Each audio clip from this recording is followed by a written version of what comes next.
Hi, I'm Nancy Harrington. It's August 21st, 2013, and I'm interviewing Lucy Lawless on behalf of the Archive of American Television at the TV Academy headquarters in North Hollywood, California. So we'd like to start with about 10 minutes of background information. Where were you born? I was born in Auckland, New Zealand, into the same house that my parents lived in for a great number of years. Just moved recently, actually.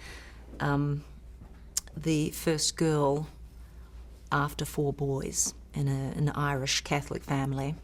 And then there were 2 more children who don't count, really. And what was your name at birth? My name at birth was Lucille Frances Ryan. When did it become Lucy Lawless? At 19, I was married to a young man called Garth Lawless, and we had a daughter called Daisy, and when we got divorced, I chose to keep the name because it would stress my daughter out if I rejected the name, and because I was already had begun my career by then. So I remember when I first got married, I thought, oh my God, nobody's going to take me seriously with a name like that. And then I just got over it and went, oh, there's plenty of reasons they won't take you seriously, love. You know, that's the least of your worries. So so Lawless it is, and it's been useful, you know, as a tool of recognition. And let's face it, that's everything in our career. Hair is the other one, the other great identifier. You know, you get known with a certain haircut, like I was. When you suddenly go completely in the opposite direction and have blonde hair and it's fabulous and long, you never look better. No one recognizes you and no one hires you. So name recognition and the way you look is quite important. Absolutely. What are your parents' names and what did they do for a living? My mum and dad are Julie and Frank Ryan, and my dad was in insurance, medical insurance, started a company for New Zealand Blue Cross way back, Medicare, and my mum was a homemaker, and they were the mayor and mayoress of the borough. At the time it was a borough of Auckland called Mount Albert, or Owairaka is the Maori name. And my dad remained mayor for 22 years, from the year I was born to the year I turned 22, when the city was amalgamated and became part of a greater Auckland. What traits do you think you inherited from them? My parents believed very much in being of service to your community. He was a civil servant, really, at heart. It was about, and my mother believed in leaving the world a little better for you having been there, and not just sort of pillaging all you can, getting out. So yeah, and that went really deep. Like, we would come home and there would always be some person on the couch. We had a couch in our kitchen for some reason, but some woman on the couch who had nowhere else to go. They were people who were really either down on their luck or medically in a bad way. And to this day, you know, my mum has a lot of hangers-on, and we're having to get her to pare it down because she's elderly. But yeah. What were your interests growing up? I was really interested in opera music. I don't know why.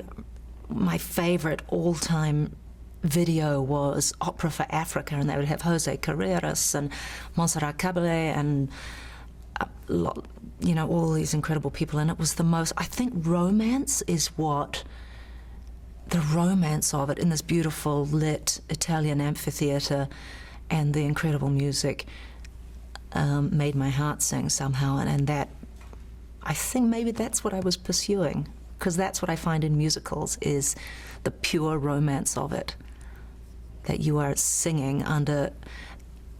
It makes you believe in magic again, and you're enveloped in this incredible romance of the moment when you have a wonderful duet with some incredible singer, and it's like there's fairy lights everywhere and only darkness, and you are fully immersed in the romance of it all. Did you watch a lot of TV as a kid?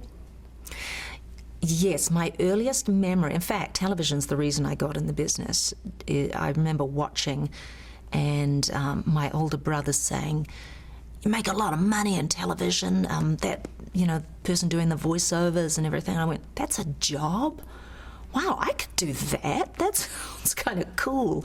And what followed after that was the actors, and you would see people putting makeup on some movie star in New York, and I would be kind of envious of the makeup artists, that they were so casual and they didn't seem to think it was a big deal that they were so close to this movie star, and it really was a big deal to some child from New Zealand or wherever you're from. It's a really big deal. And now I often think of that when somebody's putting makeup on me, like, oh my God, that totally happened, So if you can imagine it, you can head towards that goal. So that's why you have to encourage people's imagination, children's imagination about what they could be, because it can happen. Did you watch a lot of American TV? I watched lots of American television, and my first television crush was on the Pink Cat in Top Cat, Choo Choo, with a Long Island accent. Just thought that was so sexy, I got to get to meet that cat. That dream never came true. What were some of the other shows you would watch? Sigmund the Sea Monster, and I use the words from that show all the time. My Shellovision. That's my Shellophone. Really like that one. A lot of British television. I grew up probably with everything you did. Happy Days was enormous, of course. NYPD Blue. Pretty good stuff. It was earth-shattering at the time, Was there a lot of humor in your household? A lot of humor, a lot of yelling. You could say pretty much everything. We weren't terribly censored. My mother said she always wanted to know what we were thinking, so she would let us, they were kind of liberal. For Irish Catholics, pretty liberal. Did you perform as a kid? I performed at primary school in the school plays, and then musicals in high school, choirs. I did everything I could. And the dream was would have been to get to RADA in London and study acting seriously, but remember that there was no internet in those days, and what I would have had to have done, looking back, was to go to the consulate, the British consulate, and ask for a phone book, and then I would have to make a long-distance phone call, which was very expensive, and get them to send papers over, and then you'd have to fill them all out. There were video cameras, but it was a big to-do. People didn't own video cameras like they do now, or in fact, you don't even bother, you just do it on your phone now, but anyway, I, in the final event, was a teen pregnancy. I had a child when I was 19, and that was the beginning of a whole new life, actually. Before that, where did you go to high school? I went to Marist Sisters College in Mount Albert, and I still have bonds to that school. My daughter went there, and they're wonderful, actually wonderful women. And what did you do after high school? After high school, I went to university for a year, and never intending to finish it, because it seemed, 3 years in school, I don't think so. So I was saving every penny I could, working underage in nightclubs, whatever I could. Did an ad and put all the money, which was only like 3,000 New Zealand dollars. Bought myself a one-way ticket and left. I went to Europe with $1,000 in my pocket. I don't know what my parents were thinking.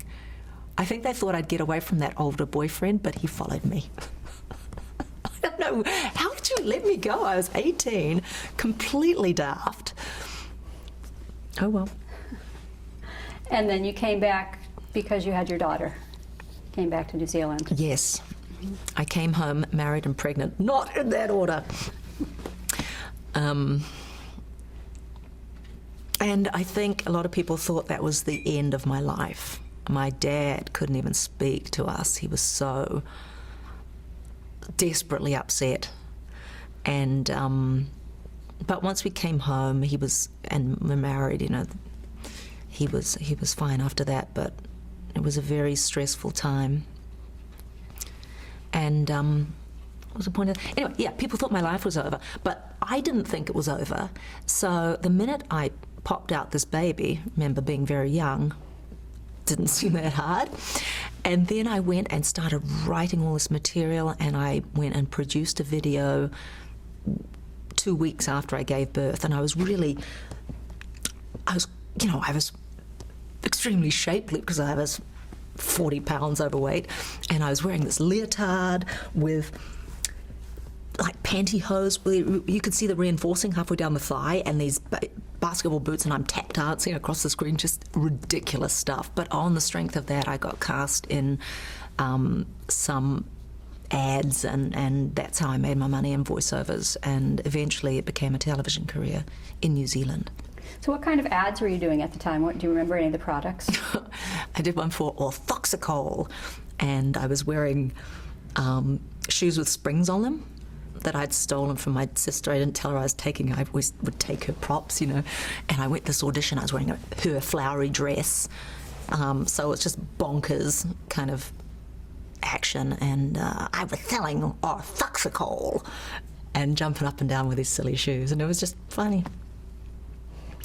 Yeah, man, I was ballsy in those days. There was just nothing to lose. In '89, you were named Mrs. New Zealand. So Yeah. did that help your career in any way? How did that? No, but it was an interesting experience. My agent at the time thought it would give me some sort of media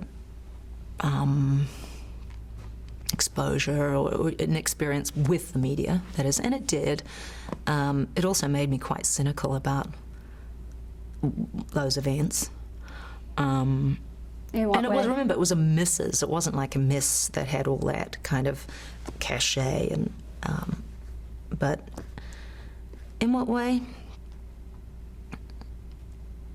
I'm not very interested in beauty, really. I never respond to those questions. I don't care to get sort of drawn into. I don't discuss makeup and my beauty tips, and even those things about how do you stay in shape. It's like, surely the formula is well known. It's about how much do you put in your body and how much expenditure of calories. That's it. That's all there is. I don't need. Anyway, I found beauty pageants not my thing.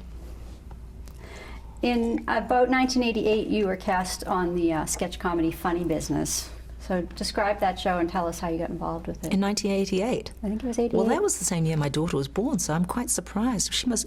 It might have been 89. The series ran for a few years. I think she was standing, because I remember her being on a skateboard, us holding her hand. So yeah, she would have been maybe the end of 88, 89, early 89.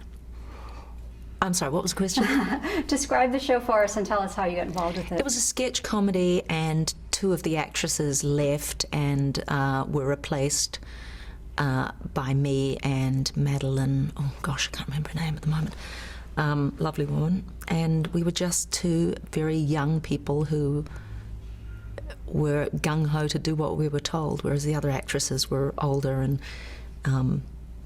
not so malleable. I think that was part of the uncomfortable reality. And it was fun and wild, and yeah, that was a good experience. Did you audition for the show? I believe I did audition. And the producer, Tony Holden, was really, I guess because of whatever had been going on with the women we replaced, who are awesome, actually. I worked with them subsequently. So it's not that there was any personal issues here, but something must have gone on, and he was trying to be really hard-assed with me from the start, and I was kind of bewildered by this slightly defensive almost confrontational conversation in advance of us having any issues, you know. So anyway, it all worked out. Do you remember any of your characters on the show? Were they recurring characters?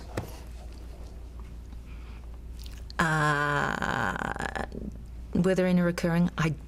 I don't think so. I do remember some being a little bit X-rated. Some of the humour was pretty graphic and a bit prurient, you know. Was it an improv show? All the good stuff. The best stuff is. Yeah, I don't remember recurring characters, no. Was it an improv show or was it scripted? Yes, Funny Business were actually 4 comedians and with 2 gal pal helpers. And that seemed to be pretty common in British comedy TV shows at the time. You'd always have some girls for, you know, like Benny Hill would always have the sexy nurse or whatever. So we were there to be sexy nurses, I think. How comfortable were you with doing improv so early in your career? Improv, it's all I knew. Improv, comedy, yeah, that was where I started.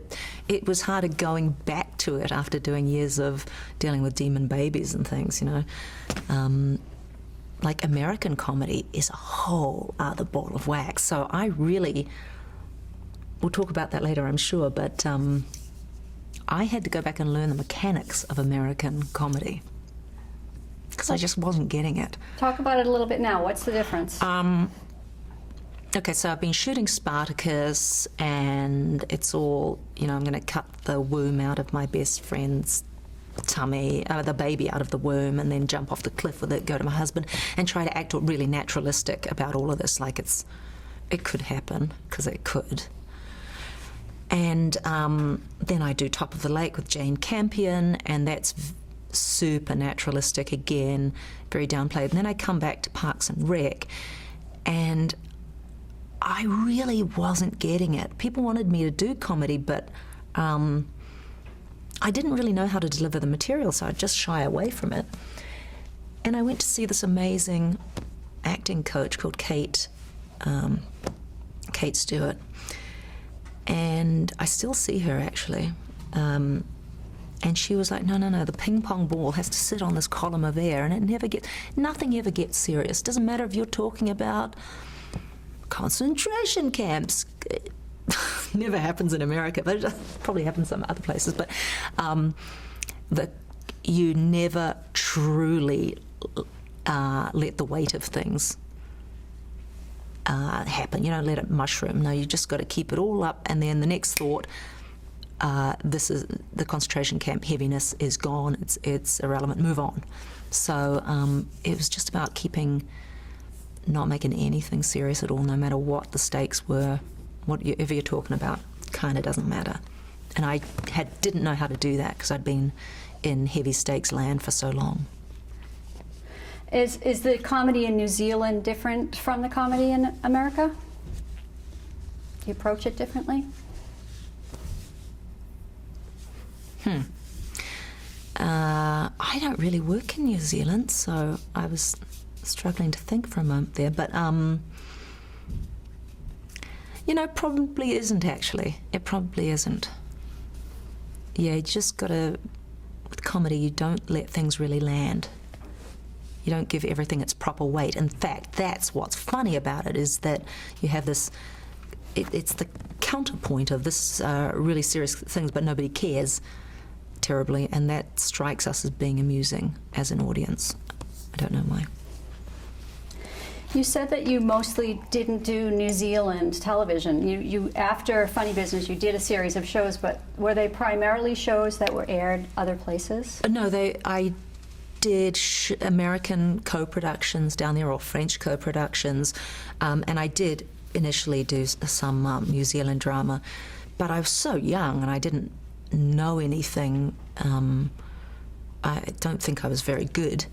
And then I ran away again with my husband and child to Canada and went to drama school up there with Bill Davis, who played the smoking man in the X-Files.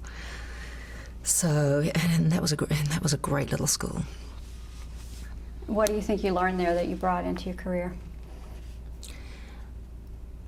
you learn the craft of acting, and you become very humble to the task. So you might sit down for a full week in scene study and watch other people work, and become fully interested in what they're doing right, wrong, or their process. It means that I don't want to use that word mechanics because it's not really mechanics, but the process of acting is intrinsically,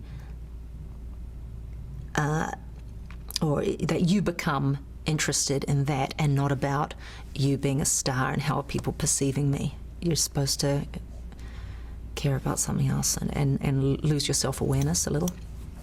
In fact, I've been learning to dance lately. I'm trying to learn to dance, being coached in some Fosse techniques because I'm doing Chicago at the end of the year.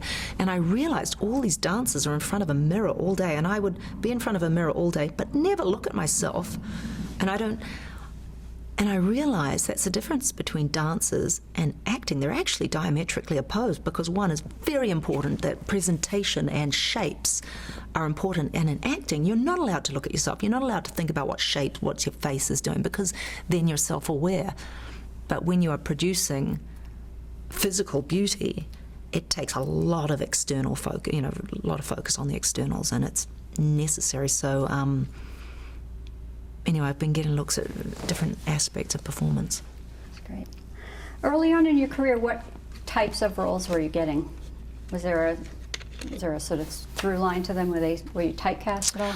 I was the love interest for Rick Springfield when he came down, did a show called High Tide that filmed in New Zealand, and so he got the girl, and the girl was me that time.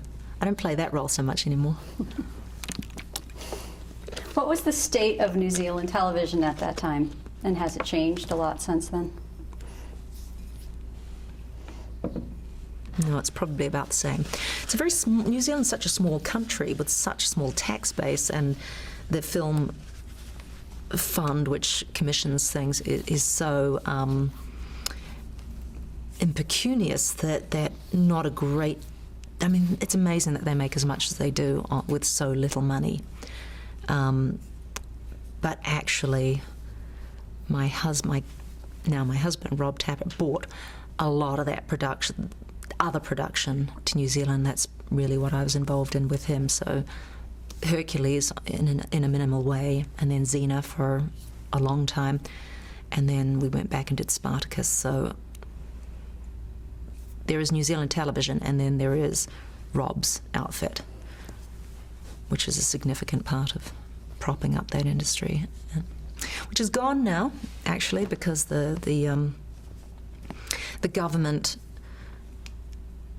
doesn't want to give tax incentives, and unfortunately the bean counters are who chooses where productions go.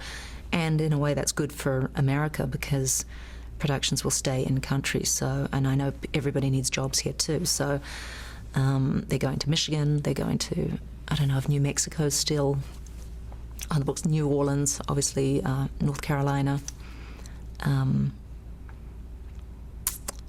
lots up in Vancouver, I suppose. But anyway, yeah, poor old New Zealand, that's industry's really quite dead there. Yeah.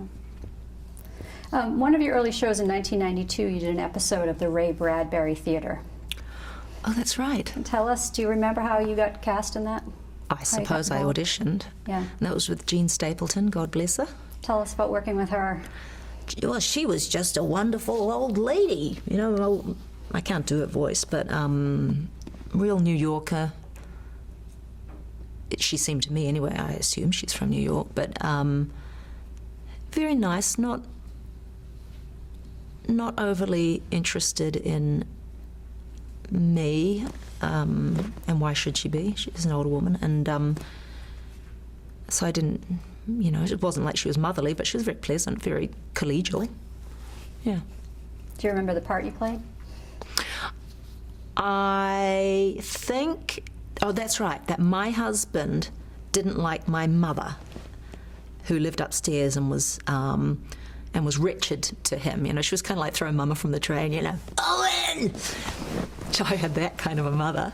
And eventually, I think my husband, when I was out, stuffed her down the waste disposal. Nice. A comedy. That was awesome. Yeah. Around that time, you were cast as the host on Air New Zealand Holiday. Do you remember how that came about? I do not remember how that came about. I would have been quite well known in New Zealand at that time for being on ads and, you know, all television's smushed together there, and actors do a bit of everything, which is quite good. So I guess maybe I went for an audition, I don't know. But that was a lot of fun, but eventually I left the show because it wasn't helping the acting, which was my dream since a very young child. What was your role on the show as host? We would travel the world with a small crew, and they would throw me out of planes, and I was I was just the stunt presenter, and off mountains, and stick me in underground rivers. In New Zealand, you can do this amazing thing called blackwater rafting, and it was actually one of the more impressive things that I did all around the world in terms of it's not an extreme sport so much. There were like Japanese tourists down there screaming because they thought they were getting eaten by eels. So you didn't have to be that fit for it. But I recommend if anybody goes to New Zealand, blackwater rafting in Waitomo. Fantastic, mind-blowing, odd, sensory deprivation, excitement. Yeah, it's good. Wow. Well, it sounds like that prepared you in part for some of your upcoming roles, including your first spot on Hercules and the Amazon Women, the movie. Yeah. So tell us about how that came about.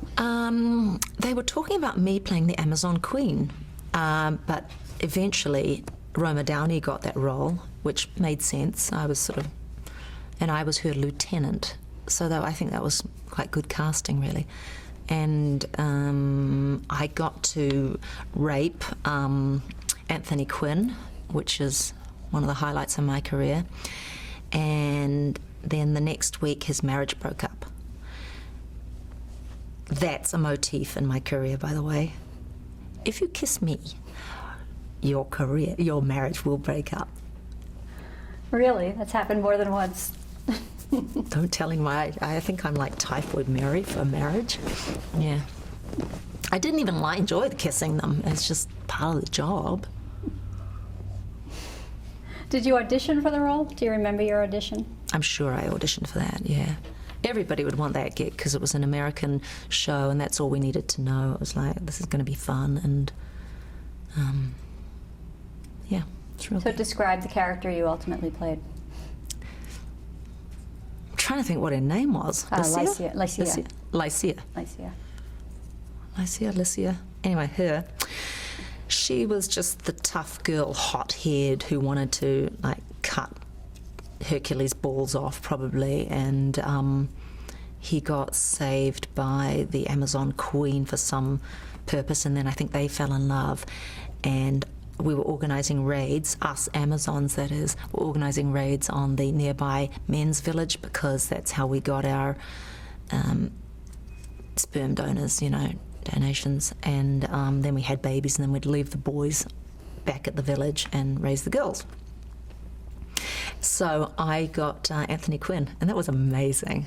That was really amazing. I remember saying hello to him, and I said, and I'd never said anything like this, like in New Zealand, we're not effusive. You're not raised to be effusive about anything. And I said, hi, it's an honour to meet you.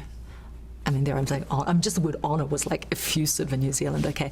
And I remember him looking at me like to judge my authenticity, and then he sort of nodded like, thank you, I'll take that compliment, and it was very nice. I didn't have too much to do with him, but apart from the sex scene. And his wife was standing on the side of the set, all dressed in Gucci. An older woman, I mean, he must have been 82 at the time, so she was an older woman, well-coiffed, trim little figure, and her foot was tapping the whole time. And I met her, she was perfectly civil. But no wonder she was tense, because a few weeks later it turned out that some assistant or some worker was carrying his child. So, not my fault. What was the general tone of that show? How was it described to you? Oh, I suppose adventure and super colourful. I don't know, the name kind of said it all, didn't it? You know, Hercules, the legendary journeys.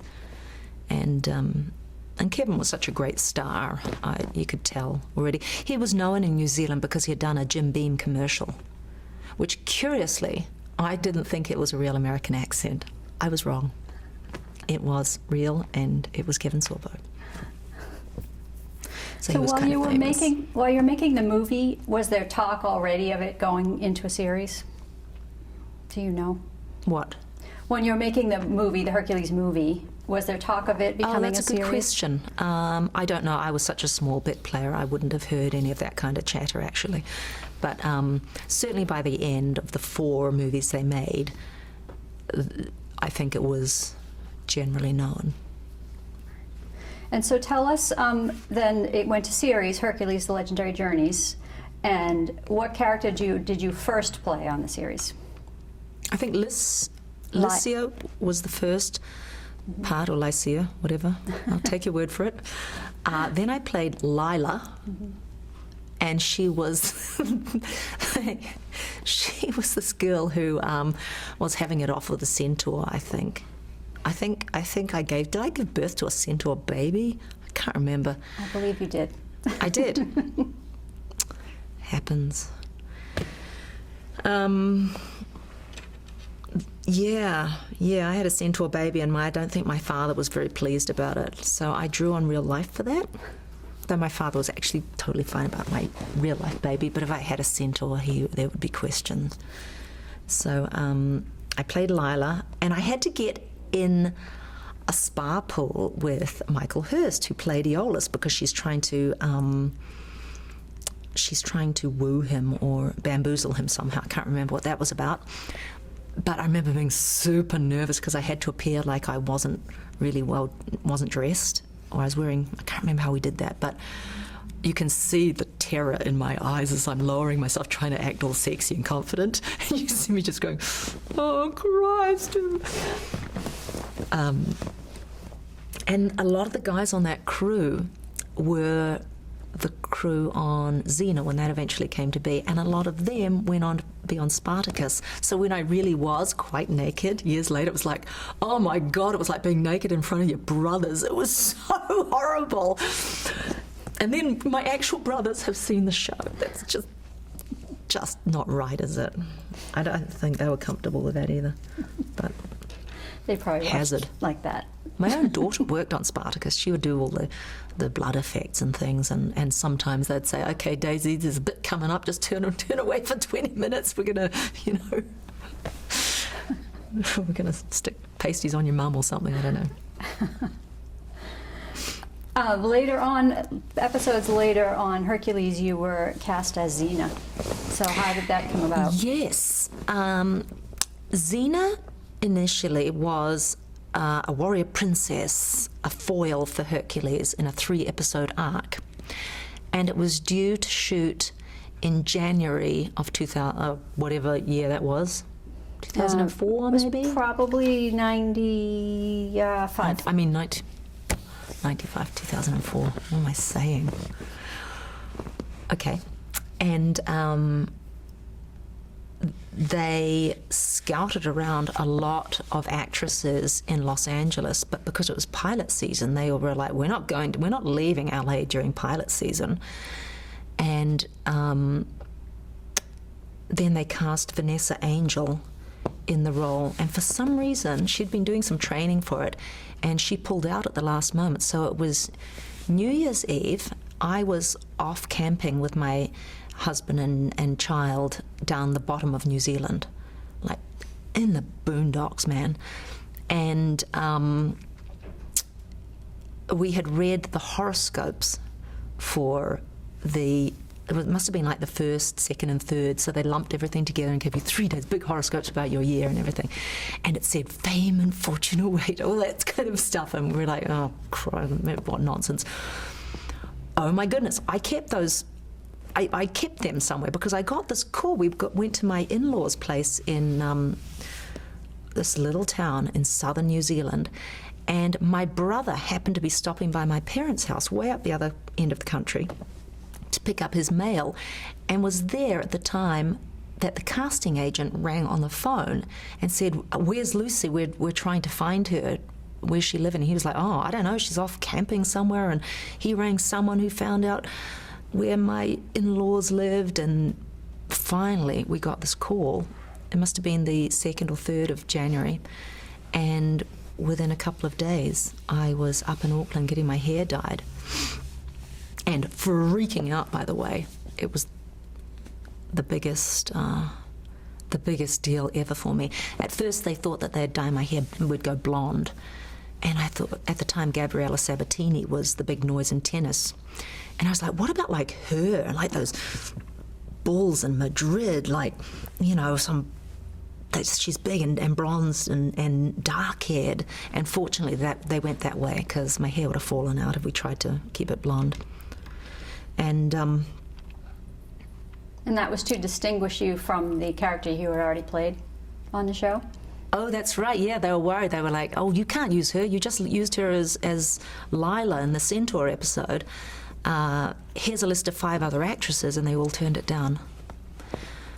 Thank you. So describe what Xena was like in these early episodes of Hercules. Xena was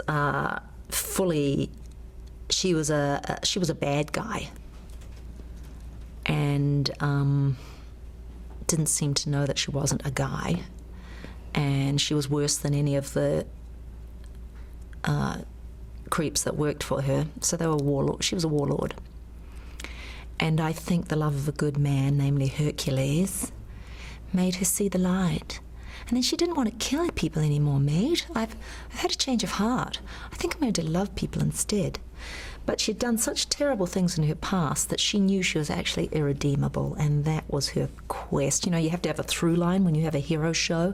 So she was the flawed hero. Now, I remember discussing with the executive producer, who I'm married to today, that Hercules is the hero that you hope is out there somewhere, and Xena is the hero within, you know, within every man. So the flawed hero, which was is a cool thing to be. It's very interesting to play a character who's not all good.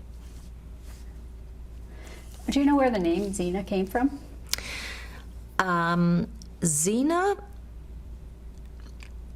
Xena came from the ancient whatever for stranger.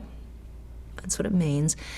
And Irvin Shapiro, who sold Evil Dead for Rob, said, my husband who made Evil Dead, with Sam Raimi and Bruce Campbell all those years ago, had taught him that if you spell it with an X, the kids will understand. So he was like, it's not a Z, you spell it with an X. And that's right, you know, sometimes there are mechanics and things, you know, I suppose that's semantics, where, you know, people respond to this letter in a different way.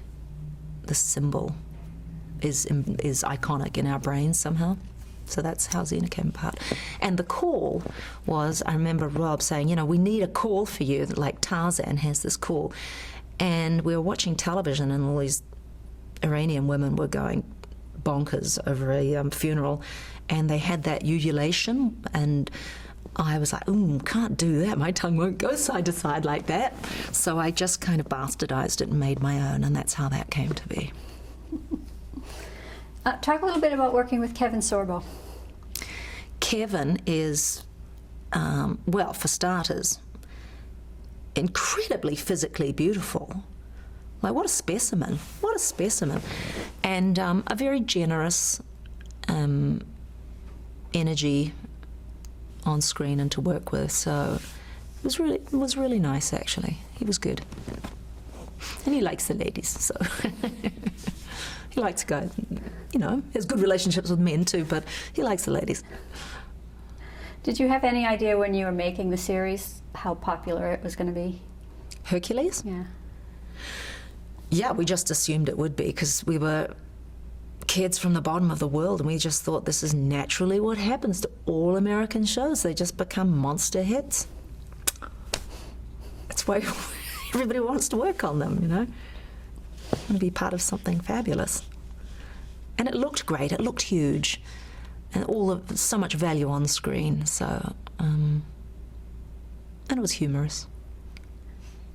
We've read that Xena was originally supposed to die at the end of your story arc.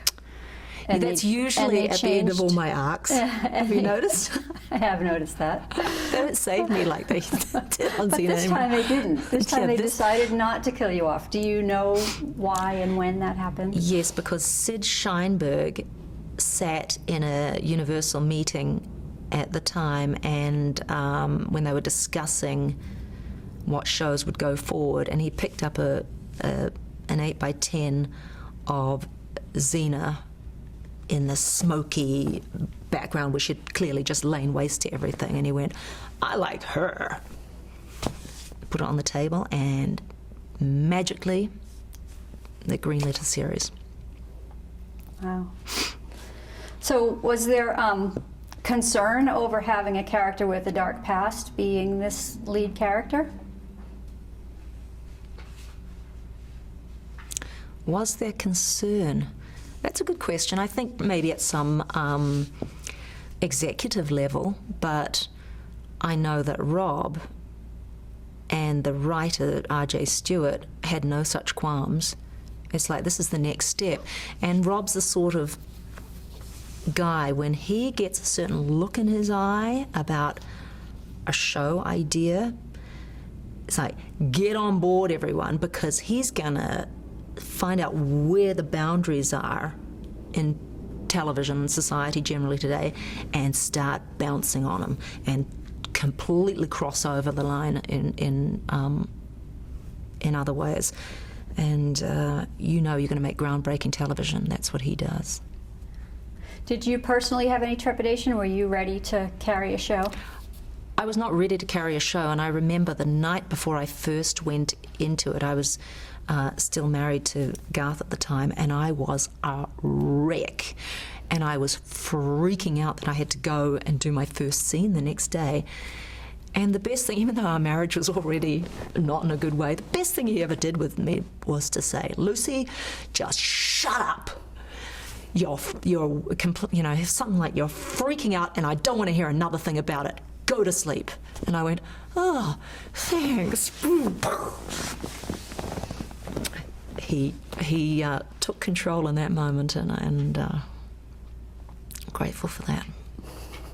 So talk a little bit about how Xena, did she change from Hercules to Xena the Warrior Princess?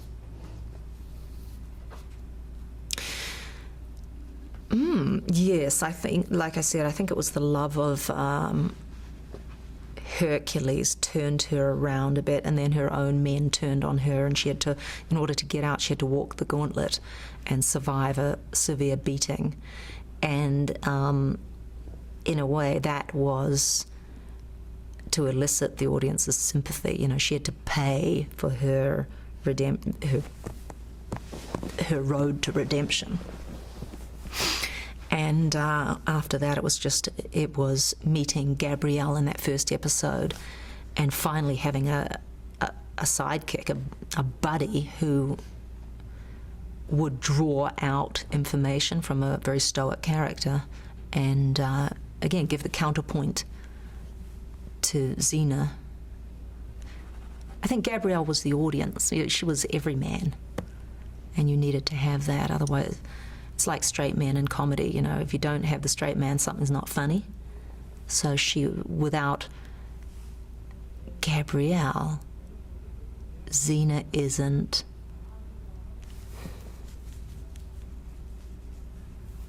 Oh gosh, I don't even know how to express that. Xena, you can't be a big sister without a little sister,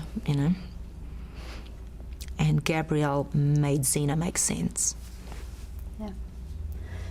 Talk about your first day on the job as the star of your own show. What was that like for you? You know what's funny is that Renee O'Connor, who plays Gabrielle, was fully in this sort of puppy-like adoration mode, which I couldn't. I didn't know what to do with it. And I'm like, would you just? Eventually, I think I just had to say, would you just relax or something? You know. She will remember that better than she's told that story, and I can't quite remember what happened there, but don't you worry, she got me back. She got me back big time. She's a tough, wonderful woman. So that was a great friendship. It was a great friendship. How did the rest of the cast and the crew treat you that first day? You remember? Everybody treated me great. I remember, because I just wanted to be there all the time. This was the dream. We're living the dream. And they would say it, or maybe this was back on Hercules. Anyway, they would say, oh, go home. Like on film sets, everybody wants to go home all the time. And I was like, but I don't want to go home. So I'd sort of find a reason to just hang around, because it was the best place on earth. I still feel like that. Let's talk a little bit about the character of Xena. What were her strengths and what were her weaknesses?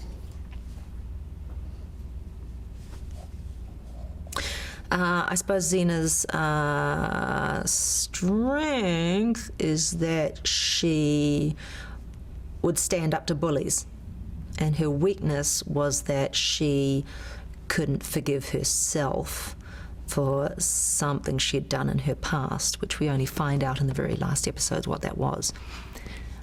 So she always felt that she was irredeemable and not worthy.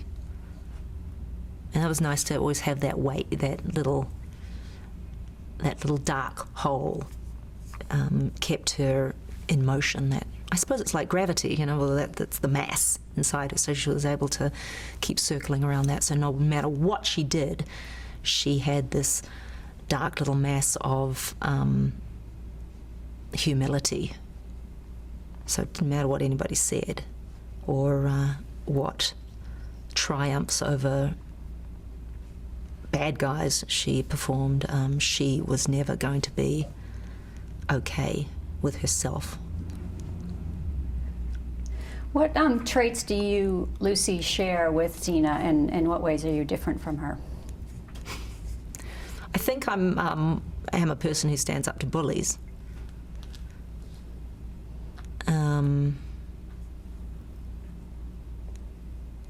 What else? Oh gosh, I don't really.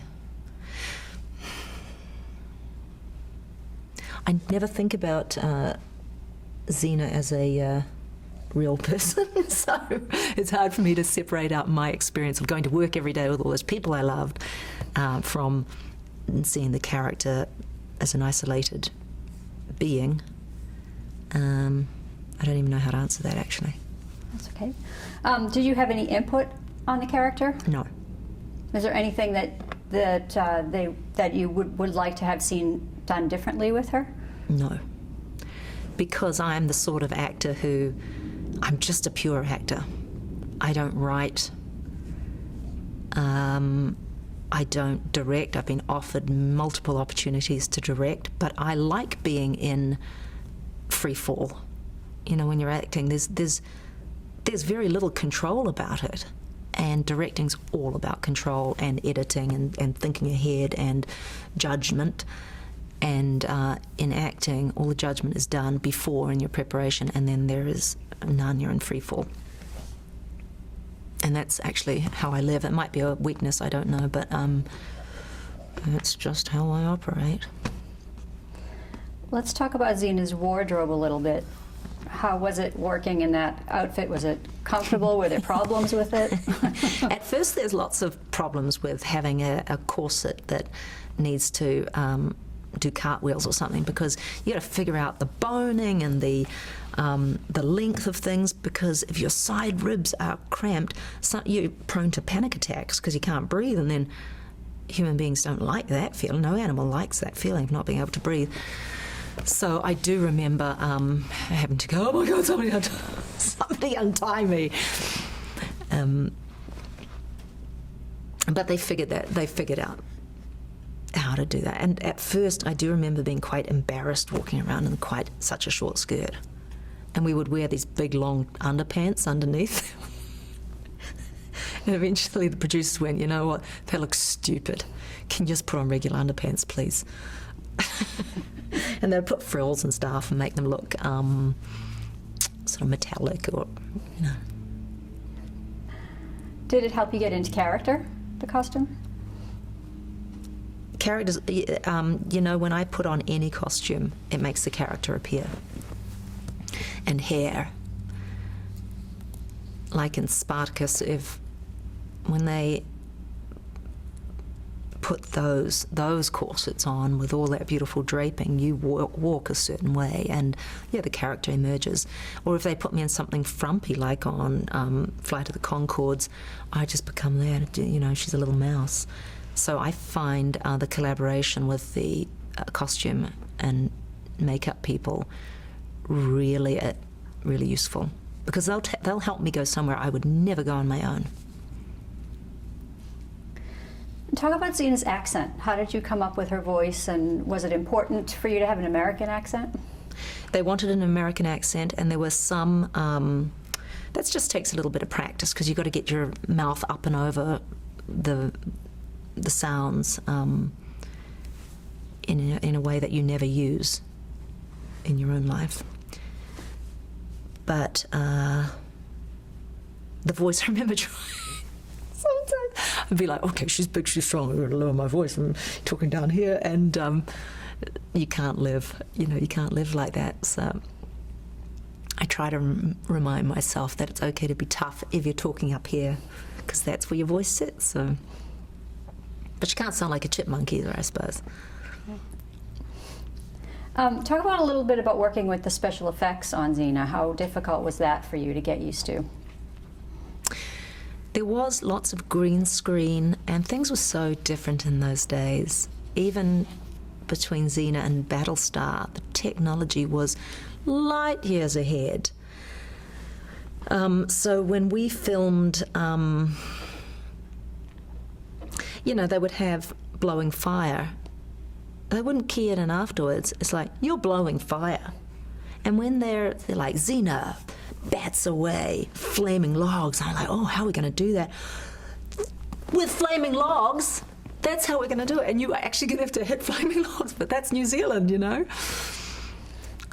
Bloody hell, that was horrifying. And now, I can't even tell you, like, I blew my eyebrows off. And blowing fire is really tricky, because if you inhale, you're going to burn your lungs. So you have to, in any life-threatening circumstance, I just do what I'm told. And I don't know why it happens to me so much, but I think it's like that holiday show where they would throw me out of a helicopter with a big 800-foot bungee cord on my feet. Or something. I just do as I'm told. I'd rely on my instruments. That's what it is. Did you have stunt doubles for any of this, or did you do all your own stunts? Oh gosh, no. I didn't do all my own stunts at all. Apart from the fact that they're dangerous and they hurt, you just wouldn't have time. So I would do all the fighting where it was over the shoulder of a stuntman onto me, but when it was over Xena's shoulder onto the actor, it would be a stunt woman. And that's for safety as well. Like Kevin Sorbo got slugged. Actually, once by me, now I think about it.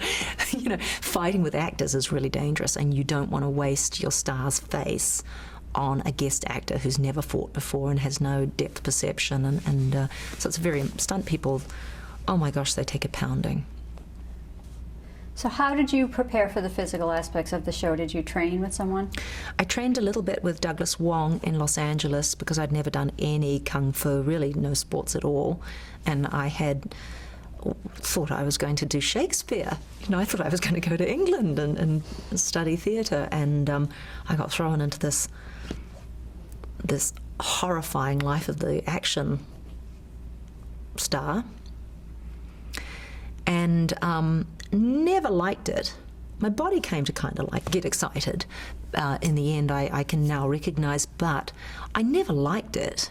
And they go, like I would do the stunt fight and then blank it out of my mind. And the next day, or even just a few hours later, they'd go, "Oh, Lucy, your stunt fight's up." And I'd be like they electroshocked me. And I go, "Are you shitting me? Another one?" You know, like it would be a surprise to me that the show is like full of fights all the time. And they would figure out new ways, you know, to make the fight new and interesting. But it never really got that interesting to me. So my only defense was to get good at it, like get it over and done with ASAP. Were you ever badly injured on the set? No, I had a black eye and loose teeth and bung knees, and I did hurt my back very badly, but I can't recall how. And then they hung me upside down, and I was hanging by my feet being tortured by the real Gurkhan in an episode of the same name. And I remember that being the most excruciating pain I suffered on that set. Because you were injured doing a promotion, right? Oh yeah, With Jay Leno. Right, that happened, but yeah, I don't remember how that accident happened. But it's just part of the course, you know. Stuntmen, by the time they're 40, they're all hobbling around. Yeah. It's really awful. Can we talk for a little bit about that Jay Leno appearance? You were supposed to ride in on a horse, and the horse slipped and you fell off and broke your pelvis, right? Is that what happened? So how did that affect production? Not too much. I will say that Rob is one of the most resilient exec producers out there, where they just go, right, let's come up with a plan B in the next 30 seconds, and they will write an episode with somebody else. And I think Callisto was in my body, and it was quite a stable, the fractures in my pelvis, you know, when a pelvis breaks, it's like pushing your thumb into meringue, so it will, you know, crunch in and several ways. So your pelvis was like this, and these guys were broken, and they were just massive kind of bone indentation. I don't even know how to describe it. So it's not a crack, it's a kind of a mess of bone. And it healed pretty well, and I was at work again after a few weeks, but I wasn't doing anything fancy. How long did it take you before you were back on a horse again? I don't remember. That was just the wrong horse for the job, you know. Anyway, I didn't really have any problems with horses stemming from that. It was more my fault. I should have said, "No, you have one in the can, let's go." But I was too young and too compliant to stick up for myself.